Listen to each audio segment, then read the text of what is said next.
Insiders, tonight we welcome the incredible Andrew Lownie to Lauren the Insider.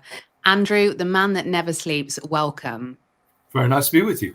Very nice to have you. Now, I want to get straight down to it. You wrote a piece on your Substack recently, which, let me just add it to the stage for everyone. So, the Lownie Report, world exclusive. Sociopath Jeffrey Epstein plotted takeout ex-Prince Andrew and Fergie weeks before he was found dead. Can you give anyone that's not following you on Substack yet a summary of that? And can you also tell them how to find you on Substack? Yes, well, I mean, it is just called the Lownie Report. So if you do that or Substack, it should come up. And I've only started it recently. I've got some help setting it up, and we felt that there were a couple of things I was keeping for the paperback that we should actually put in Substack now. So that's one of them. And the sort of background to this is that Epstein was pretty paranoid, particularly in the months before he died. And he had this idea that the royal family had killed Princess Diana, and he had this idea that he might be the next target, and that Fergie was a bit of a loose cannon, and she might talk about things and put him in a difficult position. And so he came up with this idea. He recruited a sniper, trained in British Special Forces, to basically knock him out. Now, I haven't got the details yet of the name of the sniper, which I'm promised, and when and where this might have taken place. But it's a slightly bizarre twist to the whole story. I mean, we know that he and Donald Trump had kind of fallen out, and there were also concerns there that either one of them might kill each other. So it's just one of those weird stories that he was going to sort of, a bit like The Day of the Jackal, actually. The most recent film is about a special forces soldier who is basically a hired killer out up for pay. And I think this is sort of what Epstein thought he might do. And we know that Fergie was very concerned and worried, and she felt intimidated by Epstein, and he could be very intimidating. A lot of the girls haven't come forward because of that since. But that might explain why she behaved in the spring of 2011, calling him her dearest friend, etc. But we also know the way that Fergie has behaved throughout her entire life. So, we know she is incredibly grifty anyhow, even if she was scared of Epstein. And there was another part to the story as well, wasn't there? The fact that Epstein, he was really concerned that the palace would take him out. I mean, you touched upon that, but that brings up lots of questions. Yes, well, I mean, Epstein, could be pretty paranoid. I mean, he was mixing with some pretty nasty people. I know of one journalist that was killed investigating one of the networks that Epstein and Andrew were involved in, criminal networks that was involved with sex trafficking. So, I mean, I think he probably had good reason to be concerned about his own safety, whether that was from the royal family or from, let's say, one of the people operating in Azerbaijan, which was particularly sort of lawless. So, but it's almost this preemptive strike against Andrew. And I heard about a kill list, and I'd heard about that Andrew was on it some time ago, actually. But it was interesting to get this information, which is actually from two sources. One, an Epstein colleague in Palm Beach, and another from someone who'd worked for him. So this very much reinforces the hypothesis that Sarah and Andrew knew exactly what was going on with Epstein, because for someone to make the hit list would indicate they had the most damning information possible. Yes, well, no, it does. It does suggest that they're much more closely involved than they've suggested or people have realized. And as I say, they need to be taken out in order to protect himself. So it'll be interesting to see what comes out in the Epstein files, which of course now look like being released. And if they are shown to be much more closely involved, as I think a lot of people have suspected, we know that their relationship with Epstein went on much longer than they've claimed, then that will be very interesting and very damning to both of them. And it also brings up questions as well about you stated that you believe it was more like 2 million rather than 15,000 that Sarah was paid by Epstein or given. What was she doing for that money? What was that for? This just brings up a lot of sinister questions. Well, I think the interesting question is, given that Epstein was giving her so much money, what was she doing for him? And what was Andrew doing for him? Because you don't just give money like that, which we know wasn't repaid. There must have been some deal involved. So, I mean, that has never been answered. I mean, all the way through, neither Sarah Ferguson nor Andrew have ever explained their relationship with Epstein or where large sums of money came that was paid to them by various individuals. I mean, I'm just thinking of Salman Turk, Johnny Hahn, a whole series of people. They've always refused to answer questions, and they've been given a right to reply by the media, and they've chosen not to respond, which I think is pretty suspicious. And when we look at Epstein as well, a lot of the information hasn't necessarily made it through to the mainstream media in a way that I believe it should have, because actually there are lots of media giants, I believe, that are implicated in this as well. So I just want to add to the stage as well. This is a list of notable people in Jeffrey Epstein's network who have died. So Jeffrey Epstein, they said he took his own life. Jean-Luc Brunel, who was a modeling agent and was accused of recruiting girls for Epstein, took his own life before he was able to give evidence. Virginia Giuffre, again, she was allegedly, they say that she took her own life. Stephen Hoffenberg, an associate of Epstein, was found dead. The autopsy showed no trauma, believed to be natural causes. Don't believe that.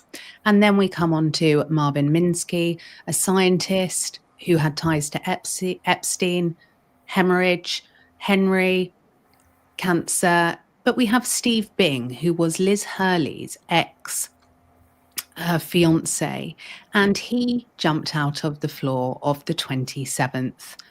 He jumped out of the window of the 27th floor of where he lived. We've then got at the end John Connolly, a journalist who was trying to investigate Epstein, natural causes. And then the last one, we have, that's the same page again. So, I mean, the list goes on and on, Well, Andrew. you've got a member of staff, but I mean, also the several policemen. There was a very young policeman involved in the Palm Beach investigations who died rather mysteriously and suddenly. So, and of course, the interesting thing about Virginia Giuffre is the complete silence around her death. We don't know what happened. The rumors that she hung herself. Clearly the line was pumped out that she was in a pretty bad state. With her husband, she had lost custody of her kids. But certainly the people I've talked to who knew her said that she was very upbeat, looking forward to a book coming out, and so they were very surprised by this. So you can see why, I suppose, if Sarah Ferguson and Andrew see all these people dying, that they shouldn't be a little nervous about what might happen to them if they know information that people perhaps would prefer them not to know. But it goes back to nervous because they knew what they knew wasn't right, or they knew what they'd done wasn't right, because they would only be nervous if they were holding information that was a problem. Yeah, well, I mean, they may have clearly seen a lot of things going on at the Epstein homes. I mean, it was very clear that there were naked girls in the pool. There were lots of pictures of young nubile girls naked around the house. It was not difficult to guess what was going on in Epstein's homes, and maybe he was worried that they might spill the beans on that, be indiscreet. He basically had paid off everyone, and as he intimidated people not to speak, including his staff. So it does raise all sorts of very interesting questions.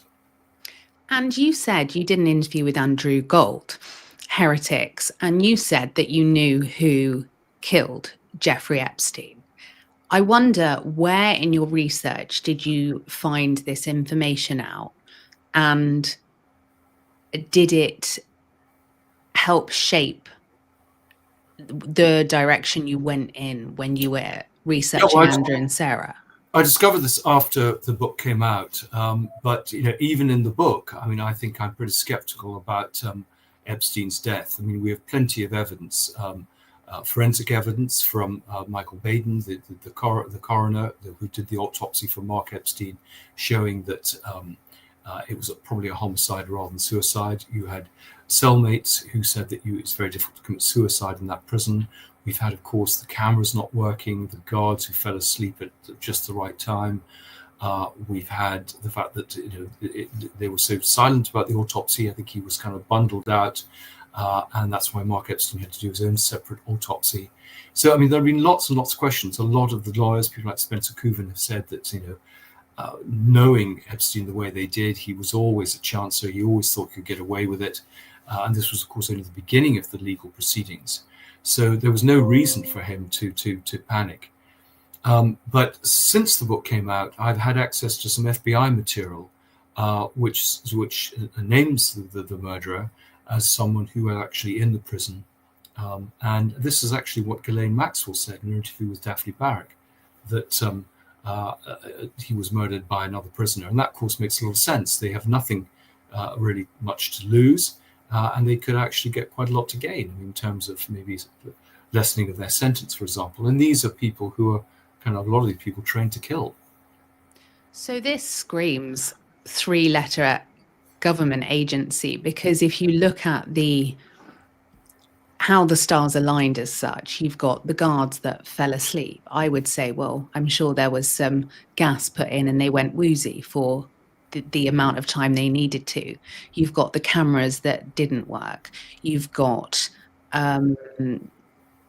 you've just got a whole list of things that don't match up, and it's a coordinated attempt that only a government agency would be able to pull off at the very highest level. Would you agree? Yes, I mean, there has to be clearly cooperation, and I mean, going right to the top of the correction facility. So and they've never spoken, any of the people, the governor of the prison or anyone. So because if you've got a high-profile prisoner like that who's on suicide watch, it's a bit of an embarrassment if they die, and you would think there would be inquiries and they would be sacked and all sorts of things. We've seen none of that. It was all very quietly done, and move on, nothing to see here. And it just doesn't fit. And of course, we've got a lot of these mysterious suicides in prison. You mentioned Jean-Luc Brunel there, but there are others, for example, in Kazakhstan, same sort of thing, where the son-in-laws of the president was in prison and mysteriously died by suicide there. So, yeah, I think one can be pretty skeptical about what happened. And the more I research this, without being a conspiracy theorist, the more I'm inclined to believe that there are often a lot of very strange things happen, which are not accidents. Does this not then pose questions about when Andrew was in his trade role? Was that a smokescreen? Because when you look at the tapestry of everything he was doing, the shady people he was mixing with, the way in which he was conducting business, it does bring up questions. Well, I mean, he was mixing with all sorts of unfortunate people. Many of them have gone to prison, and many of them with very, checkered business careers. And it is extraordinary that there wasn't more supervision of him. I mean, the problem was that his wishes seemed to always be fulfilled. I mean, if he wanted to go to a country, and he often invited himself, wasn't actually sent there, he could arrange who he wanted to meet, and the ambassadors would have to kind of find them. And he could bring along all sorts of people and arrange meetings for them. So we saw, for example, a banking license for Bank Haviland for his friend David Rowlands being organized in the Middle East. We saw work for David and Jonathan Rowlands in China, with meetings set up by the British ambassador there. And the big question is, why aren't the files on his time as a trade envoy, which should be publicly available, why are they not available? And that would, of course, reveal who he was taking on these trips, which included, of course, his daughters, and we think Jeffrey Epstein, who they were seeing and what business they were doing, and how that tied into promoting British trade or not. The gaps in trying to piece the Andrew puzzle together reminds me very much of the gaps trying to piece together the Epstein puzzle. And Epstein operated in organized crime. Do you feel that we can't rule that out with Andrew Mountbatten Windsor because of the very ways, key information has been withheld from you? It makes it incredibly hard to create a full picture of what the money was for, where it was going, was tax paid on it. And that just, it sets my alarm bells off. Yeah. Like Well, I mean, Epstein one of the does. key people that was involved with Andrew, one of his key business contacts and frontmen, was someone with links to criminal gangs. Absolutely. I know that Andrew was being monitored, for example, by the FBI, and I suspect by MI6 because of his links to these people.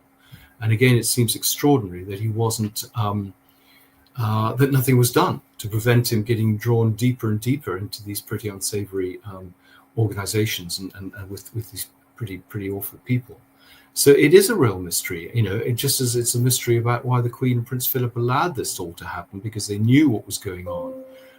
And this is why I think there does need to be a parliamentary inquiry into his time as a trade envoy with people on oath giving evidence to try and explain how this happened. I mean, we must ensure this doesn't happen again. But I think, again, if we have a proper investigation into him, which is what a lot of people are calling for, from the head of Royal Security through to the former head of public prosecutions in the Northwest, if there is a proper investigation and there is charges are brought and there is a trial, then maybe we will get to the bottom of some of this. But at the moment, everyone is kind of pushing it under the carpet. I've got to say, it makes me incandescent with rage, Andrew, when you see someone like Lucy Connolly taken away from her daughter for a tweet and put behind bars, and then Andrew Mountbatten Windsor has behaved under our noses like this. And I would say the palace have encouraged it, because after every single opportunity that he's ever been given, he has shown his true colours. With Pitch at Palace, we've seen that time and time again. And I noticed Pitch at Palace has recently been taken off the royal website, but the director of that firm was the same accountant that Michelle Mone had. And we know that Michelle Mone had the huge PPE scandal. Yeah, well, Arthur Lanchester has been reported as accountant, who is the sole surviving director there, though Andrew remains a person of significant control. Arthur Lanchester has been reported to the tax authorities. Tax Watch have written a lot about him. And he's not the sort of accountant that a member of the royal family should be having. You're absolutely right. He's worked for various people like Barrowman and Baroness Mone. Pitch at the Palace is being closed down, but not before Andrew has withdrawn, what remains of the money there. And this, of course, was a charity which had all the benefits of the charity operating at St James's Palace and elsewhere, and yet was actually a separate company. This is Pitch at Palace Global, was actually making money from skimming 2% off the equity that was invested, which I think a lot of people didn't realize. So, I mean, that big question's there, but you're absolutely right. Connolly goes to prison for a tweet, and Andrew, who, for example, has tried to get his PPO to investigate and smear Virginia Giuffre, no one is pursuing that. I did ask questions under FOI to the Met about the investigations. They refused to answer them, which I think in itself is pretty revealing. And I just hope that the pressure now for them to do something will lead to a proper investigation. We now, he is now no longer a member of the royal family. He is now just an ordinary citizen. There's no reason for him to be protected. You're absolutely right. The palace knew about these things and just enabled him and covered for him, and didn't really deal with the problem. They should have been doing what they've done the last 2 weeks years ago. But I think they've now washed their hands of him because they think that something might well happen to him. He may well be charged. And if there is to be justice, and I think people want him to be held to account, then I think there's a good chance he may go to prison. Do you really think he may go to prison? Because I strongly think he will probably get a £1,000 fine or something ludicrous. No. I mean, the charge for misconduct in public office, which is I think what he could be charged under, has a life imprisonment sentence. I think he may well escape. He may want to do what Juan Carlos of Spain did, which is to go off to Dubai, and we'll then find it very difficult to get him back from UAE to face trial here.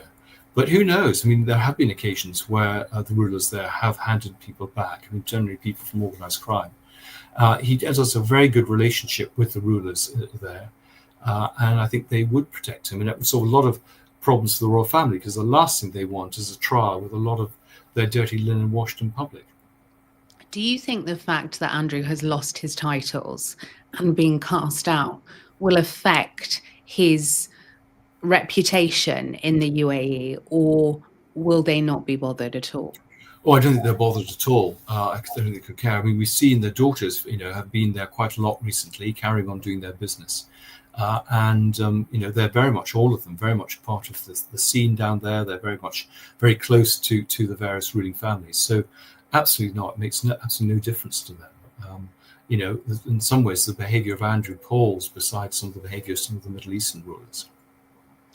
And we've seen Beatrice come out recently. She was papped with Eugenie in Mayfair the day that I've got the picture, actually. Let me put it on the stage. She was papped the day that Andrew lost his titles. And what do you know? A photographer from Splash News was there, Andrew. Can you believe it?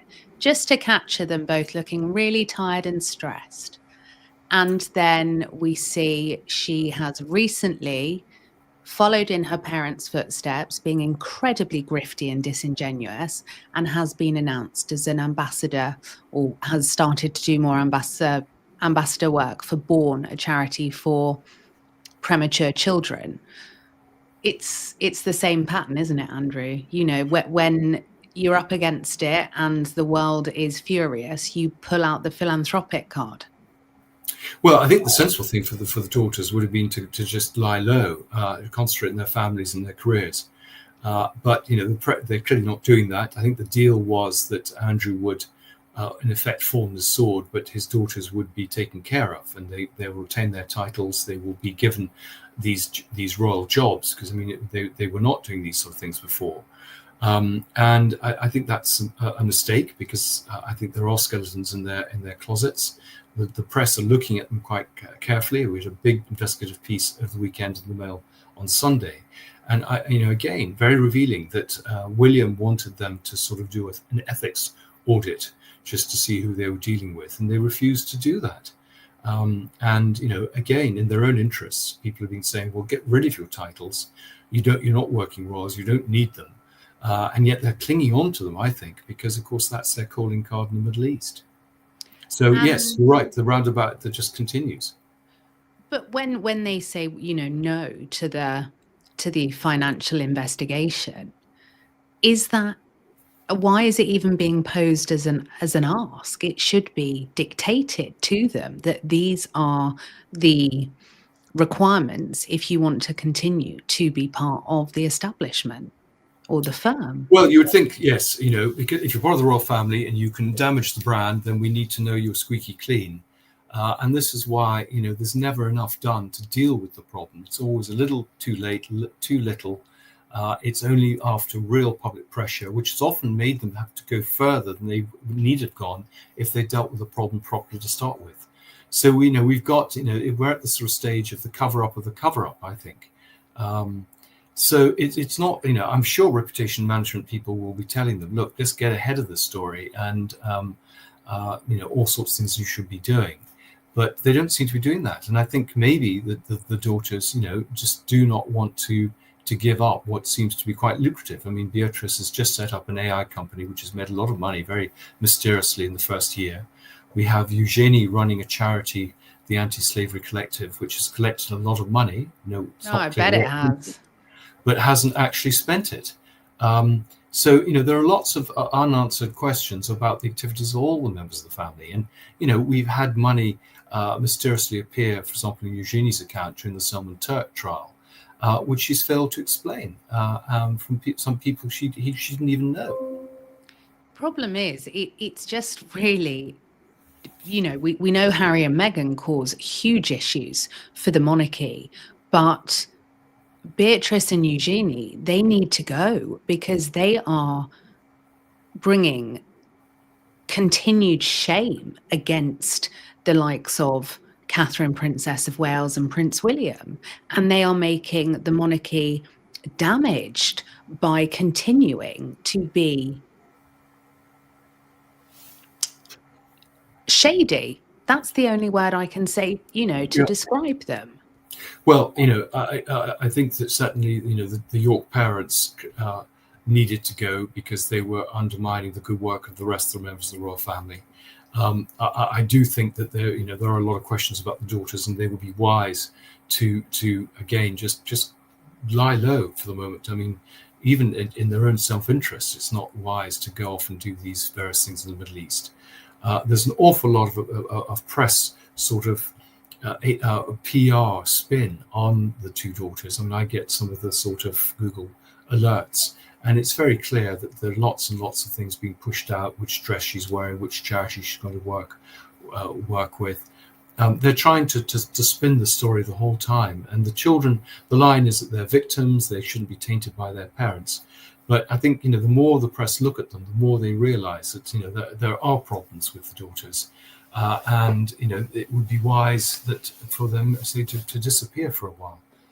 But, Andrew, is also the mainstream media are doing what they have done with Sarah and Andrew, with Beatrice and Eugenie. They are building them up and enhancing their currency and brand and helping to rehabilitate their image by buying the pap shots of the girls in Mayfair or on the King's Road, and by covering these philanthropic pieces which are purely there to erase their father's behavior and to give them some good press.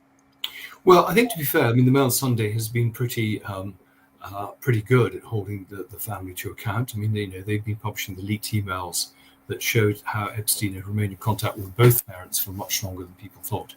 And I think, you can actually run a pap picture, which, as you say, is completely set up in order to kind of then expose it later on.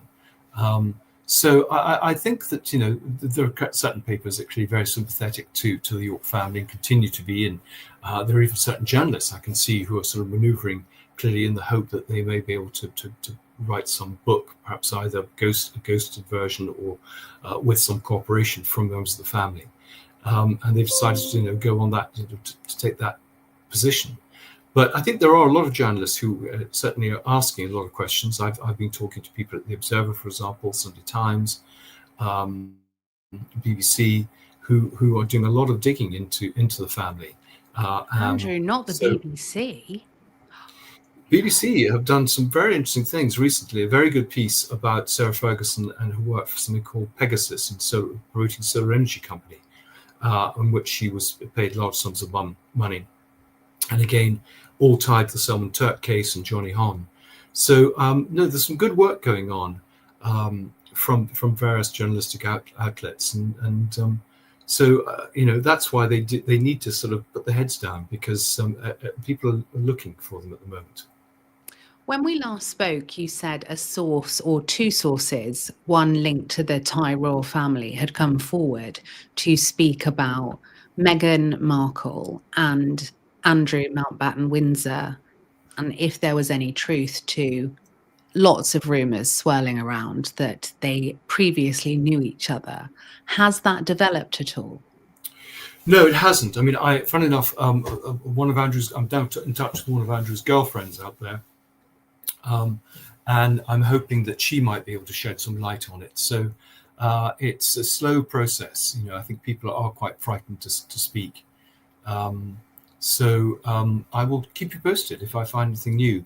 But there's certainly suggestions that Meghan had some connection in Thailand much earlier than people realised, and may well have met Andrew, which is what people have been sort of saying on social media for a long time. But I hadn't seen any hard evidence to support it.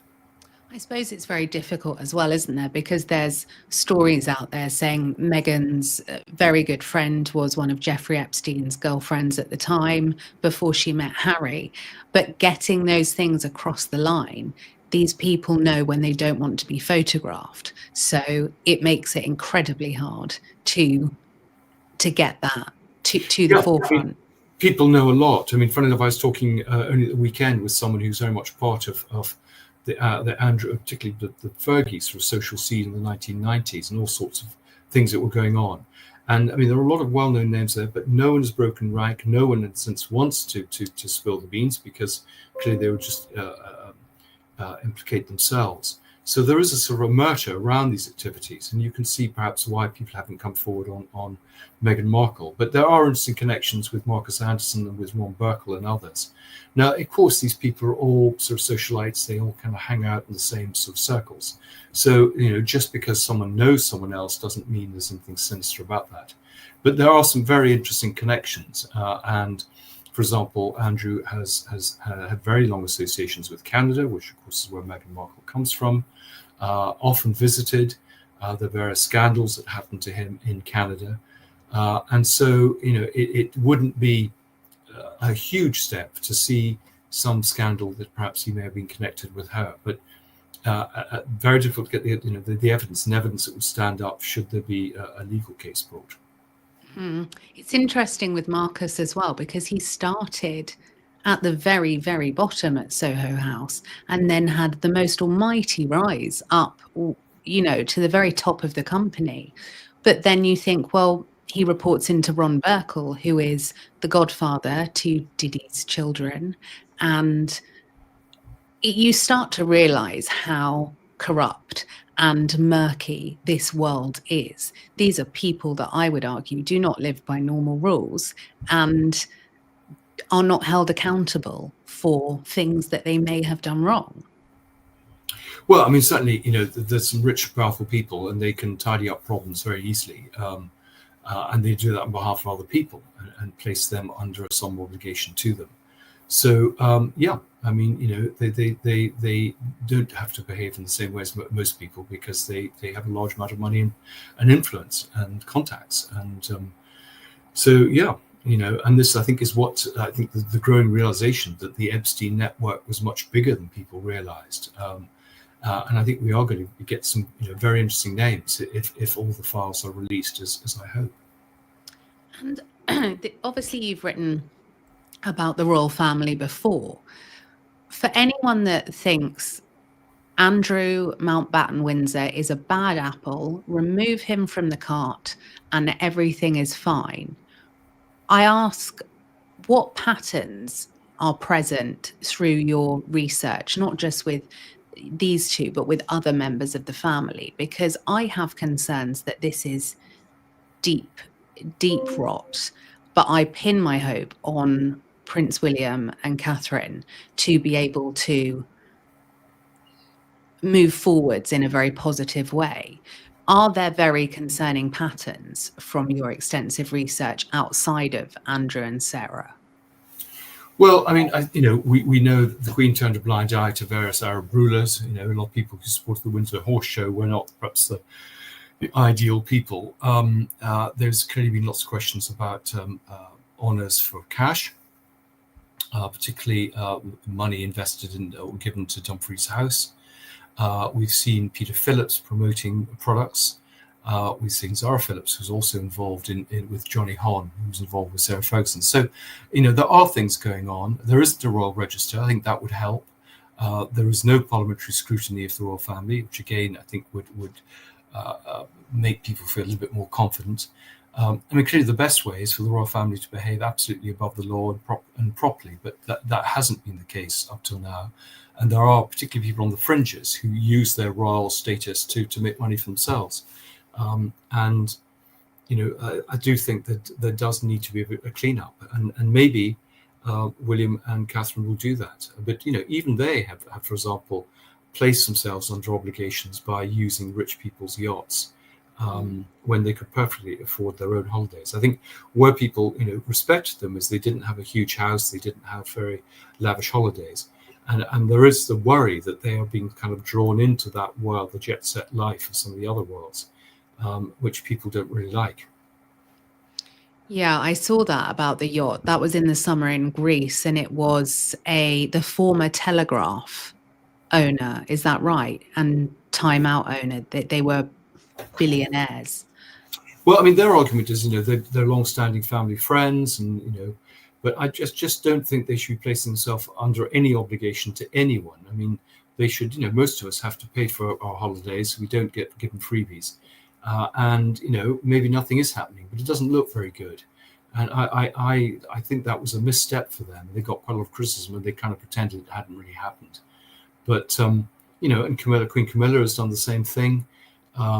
And of course, there are always going to be rich people who are throwing things at them, and it must be very tempting. But I just think that they have to be really careful about who they mix with and what they take from other people in terms of freebies. Have you, since this book came out and whilst researching it, have you feared for your safety at all? Because you, I would argue, have been instrumental in Andrew Mountbatten Windsor being stripped. And I do it every time, Andrew, but I'm very, very happy that, the work you've done, because you are fighting for truth, honesty, and transparency. And you're a voice for many, many people who feel this is really unfair. But you are obviously a problem to the firm. Has there been anything that has made you feel unsettled or concerned for your safety? No, I mean, it's kind of you to say so. I mean, I think, I'm part of a broader movement, which has, been the press, Virginia Giuffre, and all sorts of things, which have kind of softened them up. And I think has incentivized the press to look more closely at royal accountability and privilege. I mean, there's always the danger that, people kind of expose me, my credibility as a historian. So there's always that negative, saying there's nothing new here in the book.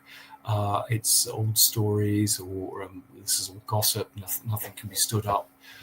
So there's always, you're always going to get that. But no, I haven't so far felt that. I mean, it's a bit late, really, because they're going to knock me out. They should have done it 6 months ago, before the book came out.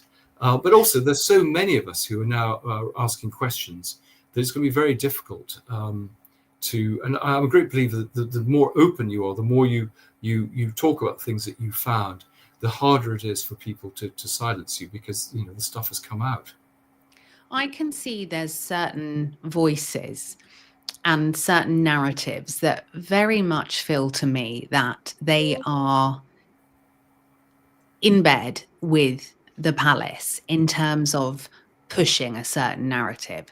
And that narrative that swirls round is that if you dare criticize the monarchy, you want them to crumble, you're trying to destroy the monarchy.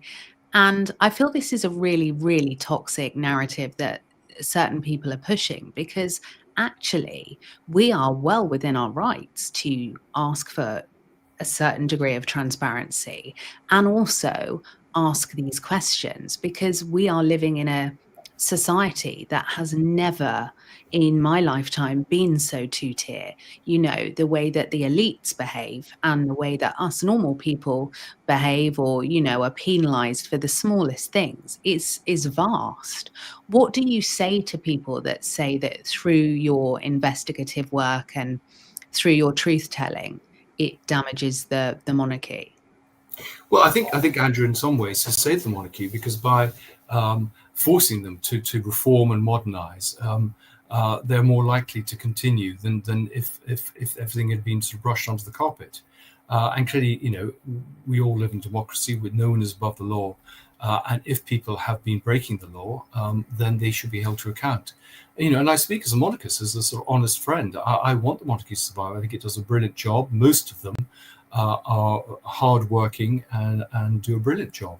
And they must feel very let down by the activities of people like Andrew and Sarah Ferguson, who undermine the brand, distract from the good works they do. I think that's why the king got upset. He wanted to have this historic moment with he was, praying with in a Catholic church with the Pope, and it's also overshadowed by what Andrew and Fergie are up to. So I think anyone who is really interested in the future of the royal family and its survival should be supporting this. And actually, that's my experience as I go around, Middle England, giving talks at literary festivals. That all these retired colonels are not saying, "Gosh, you terrible man, you should be horsewhipped." They're actually saying, "Good on you. This is important." And I think the fact that there are former members of staff and military figures and others coming to talk to me suggests that they feel the same, and that the stables need to be cleaned out. And I think William probably wants that. He doesn't want to inherit something which feels corrupt. He wants to have something where everyone respects and trusts the royal family. I do believe, though, Harry and Meghan are still continuing to act in a similar way to Andrew and Sarah. Yes, there are differences, but we have King Charles is weak because we've got Harry and Meghan who are very much capitalizing on the titles and their royal links, going to Kris Jenner's 70th birthday party. Now, Kris Jenner's partner, Corey Gamble, and I don't know if you know this, Andrew, but my personal opinion is very, very shady. And you've then got Bill Gates in the Epstein files. You've got lots of people in that room that pay a lot of people a lot of money for people like us to forget about these very things that we're talking about now. Do you think Harry and Meghan need to be removed and titles removed because the damage that they are continuing to do is huge? I mean, it's clear that they saw that it wasn't good optics to be going partying in this very blingy party at the same time as their brother was at the War Memorial on Remembrance Sunday. So I think they've got that message. In answer to your question about titles, yes. I mean, I think we've now seen that titles can be removed at the stroke of a pen, and that's going to be a very. I suspect we are going to see those who aren't working royals or in the direct line of succession will lose their titles. They seem completely pointless in a modern society. So yeah, I suspect that if Harry doesn't sort of toe the line, he may well find that he and his children no longer have titles. It is a very sort of bizarre 19th century concept. But then, people begin to question the whole question of, inherited power and or influence and the monarchy. We've got rid of hereditary peers in the House of Lords. How do we support that principle with our monarchy? And through your research, obviously Andrew's ties to Jeffrey Epstein being a dangerous, dangerous predator. This isn't the first link the royal family have had to predators, and a subject that I've avoided hugely just because I feel like it will ignite a large amount of rage in me and I need to prepare to go down the rabbit hole. But Prince Charles at the time and Jimmy Savile, and there seems to be quite a lot of predators within, when you do top level research.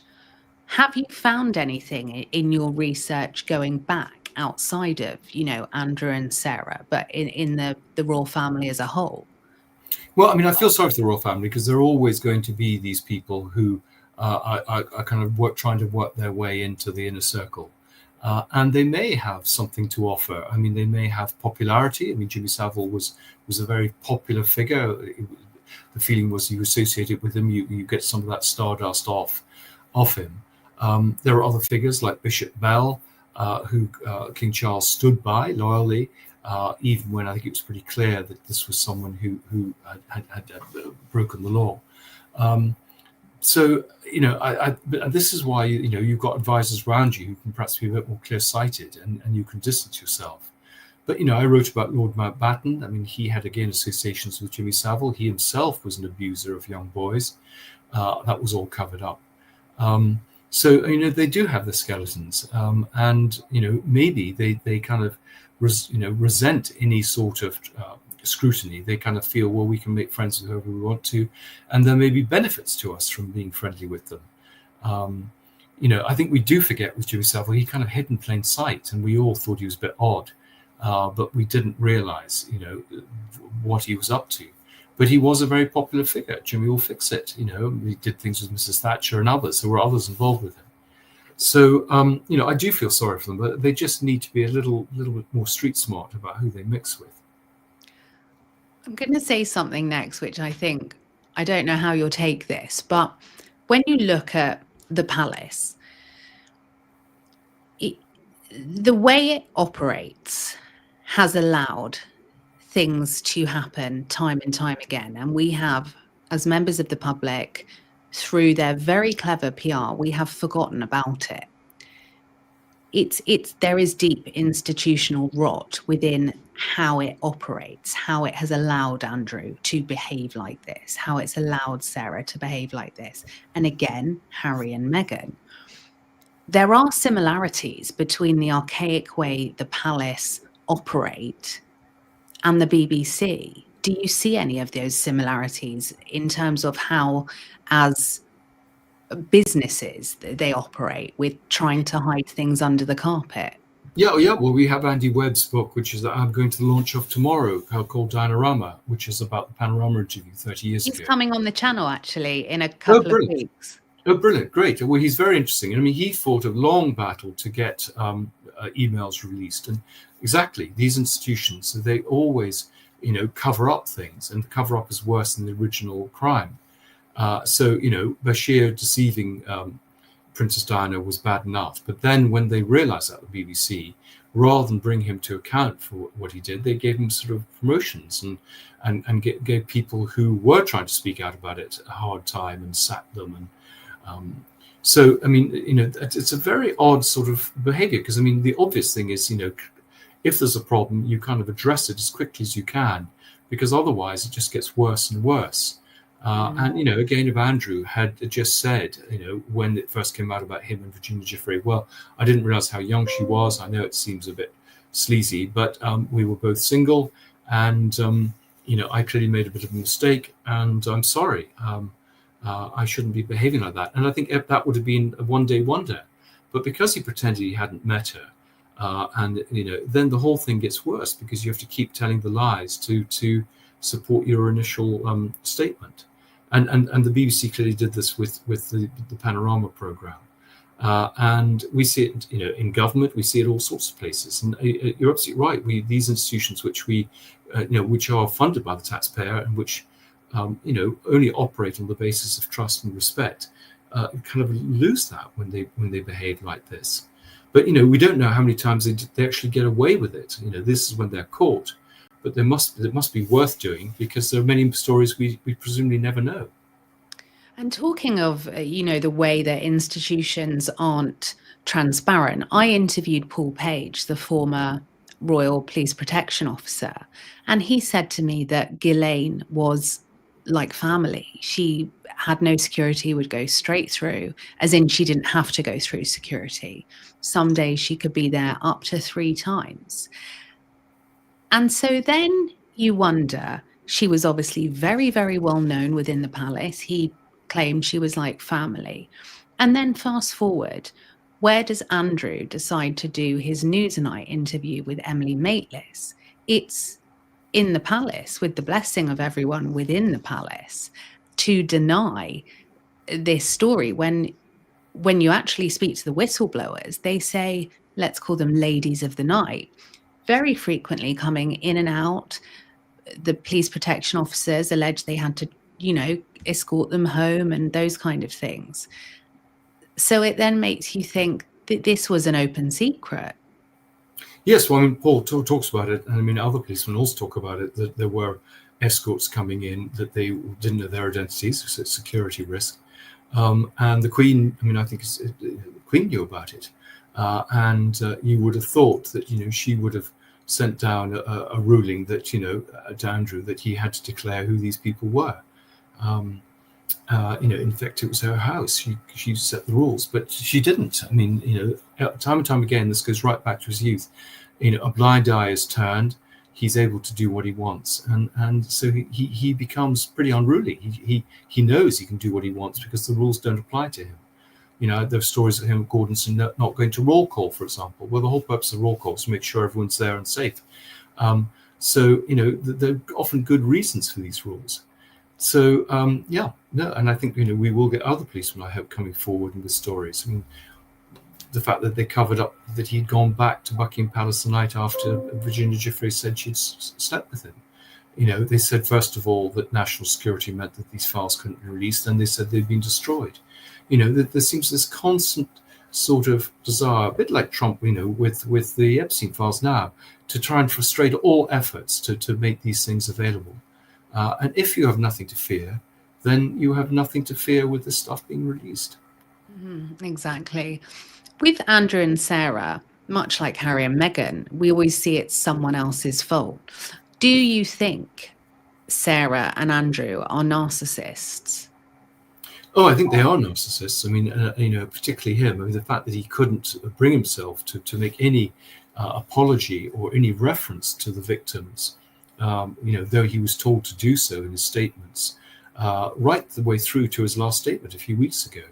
And again, her activities do suggest they're both pretty shameless. We saw that the Duchess of Kent's funeral. And they just don't seem to have any understanding of anything except how it affects them, and seem to be very, very thick-skinned, both of them. I mean, there's Sarah saying that she's going to come back, she's going to be a role model for women, about how you can pick yourself up when you've fallen. And thank you, Sarah. We've been here before with her, but she's managed it before. But I think whether she, her 9 lives are now run out is another question. Yeah. I think there's one thing where you present yourself as a champion for trafficked women and write children's stories while you're basically cozying up to a sexual predator. I mean, who literally had, hundreds, thousands of girls. I mean, 3 a day sometimes. Just kind of beggars belief, really. It's just so disrespectful as well that these women and have had justice robbed from them because they have gone into a machine that is vicious, and there is unlimited money to try and discredit these women. And we've seen it with Virginia Giuffre.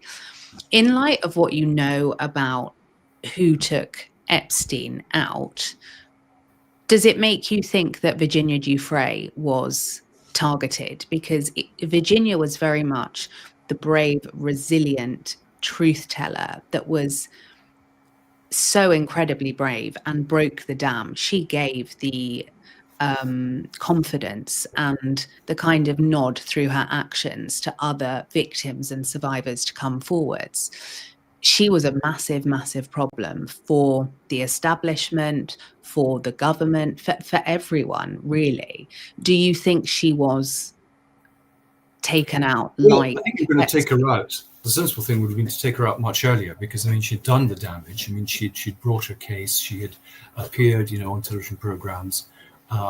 She had written her book, in effect. Again, this book, if they'd got her much earlier, she wouldn't have been able to write her book. I do think there are a lot of unanswered questions about her death.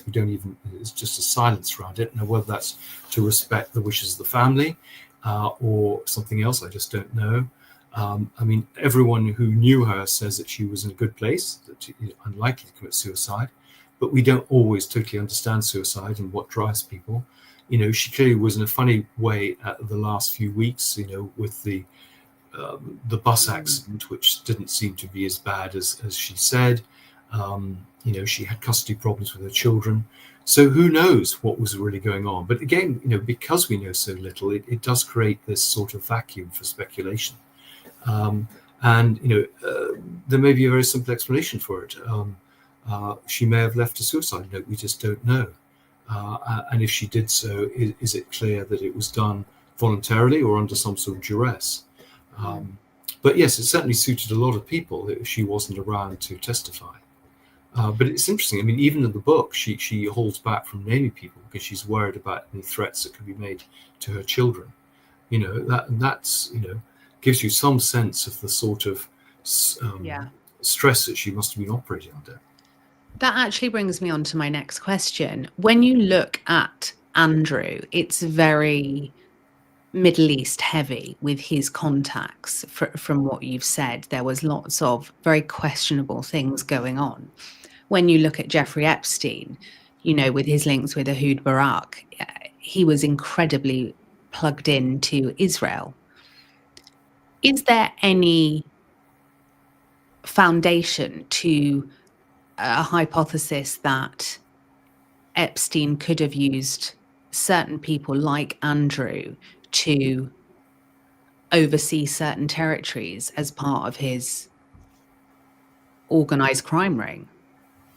Well, I mean, I think Epstein had clearly very close links to Mossad through various individuals who had close links to Mossad, like Barak. My own feeling is that he was trading information, and he would be debriefed by various government agencies from different countries, because clearly he was mixing with a lot of very influential, important people who were being compromised. Because not least by him being filmed in his house with honey traps and stuff. So he would have had information about them. He would have had a hold over them, and lots of organizations would have wanted to know about that, and perhaps so they could have the same sort of hold. We just don't know enough about his network to know exactly who he was seeing and what they were doing with him. But yeah, it wouldn't surprise me. He traded in information and blackmail. And that's why I suspect he was protected. When the state brought their charges in 2008, he was given a sweetheart deal. And he's kind of been, or because there's some powerful people who are named in these files, we've had a big fight they've had a big fight to keep them closed. Well, there's I think a lot more to come out. And before I bring the questions in from the viewers, I just want to remind everyone that Andrew's incredible book entitled The Rise and Fall of the House of York is out now. And we know, insiders, that Andrew and Sarah have allegedly hired a billionaire or got a billionaire to try and discredit Andrew Lownie. And this is just everyone's reminder that Andrew Lownie is probably the most established book agent in the country and is an incredible author. And so the very fact that Andrew and Sarah Ferguson are trying to discredit Andrew Lownie tells me that they're incredibly scared about the truth that he's written. So please make sure you head to Amazon and put 5 stars up there, because these silly little bots by Andrew and Sarah's friends have been putting 1-star reviews on Andrew's book. And that is absolutely crazy, Andrew. We won't stand for it. Well, now, I want to just share some questions. Mindfulness says, Andrew, your work is amazing. You have brought so much to light. Thank you for sharing with the world. Thank you. Then we've got Mystified. The longer the Sussexes have their titles, the longer the monarchy is at risk. Would you say you're in agreement, Andrew? Yeah. Well, I think that William is distancing himself from the Sussexes to the point they'll soon be an irrelevance, and I think the press are getting pretty fed up with them. They're in some ways their own worst enemies for the way they behave. So, I do think probably we will see their titles go, and they will just have to they'll wither away, really, because no one will be any interest in them. In the way I suspect people may lose interest in Fergie, despite her attempts to come back. Definitely. And Alison Baker, Andrew, thank you so much for your incredible information. Your book is fantastic. Waiting for the sequel. And my cat's name is Karen, says, I buy every one of Andrew's books. I just want to put the last comment from Kerry, who says, so Ghislaine was a Mossad info gatherer too. I would say that's widely acknowledged. Would you, Andrew? Yes, well, certainly her father had close links to Mossad. He also, had this rare honor of being, I think, buried on the Mount of Olives. So yes, it would have made sense, because they often work within families, for her to have close connections with Mossad, and they would have certainly used her. She was, this very sophisticated woman. She spoke several languages, very attractive. She's just the sort of person that you would recruit to use, and she clearly mixed in all sorts of slightly disparate but pretty high-powered circles. So yeah, she would be an obvious person to recruit. And her father, Robert Maxwell, was very connected with the royal family as well. You know, there's numerous pictures of him with the late Queen, Diana, now King Charles, but then Prince Charles. You know, they had very close ties, the Maxwell family, didn't they, through publishing? Yes, absolutely. Like Fayed, you know, kind of wormed his way in there. I mean, these people were socially ambitious. They could see the benefits of their businesses. You know, they were operators, and you know, they played the royal family. So yeah, I mean, and you know, this is what happens. These are what happens with these sort of rich people. Well, Andrew, I just want to say there are 1,885 people watching live. So there is no excuse why, Andrew, you shouldn't get, hopefully, a good bunch of new followers. And Andrew is on X. You can find him. I will tag the post on my page so you can find it. And please comment, like, and subscribe. And Andrew, thank you for being such a truth teller. I think that your bravery, I know you would play this down and you'd say you're just an author and a writer, but what you've done is I really think you've given people like my insiders and people like me a voice, because for so long we've had to sit here screaming underwater watching these elites behave in the most abhorrent way, and through your truth telling you have held these people to account, and that's why we think you are just marvelous. Well, it's very sweet. Well, I mean, you know, I take a lot of comfort for that, because it is sometimes a very lonely world, and so to have, you know, that sort of support is really, really touching and gratifying, and spurs me on. So that sequel will be coming soon. Amazing. Well, look, we will get you back, and let us know if you find any new sniper updates. And insiders, please do give Andrew a follow on social media. Thank you so much, everyone.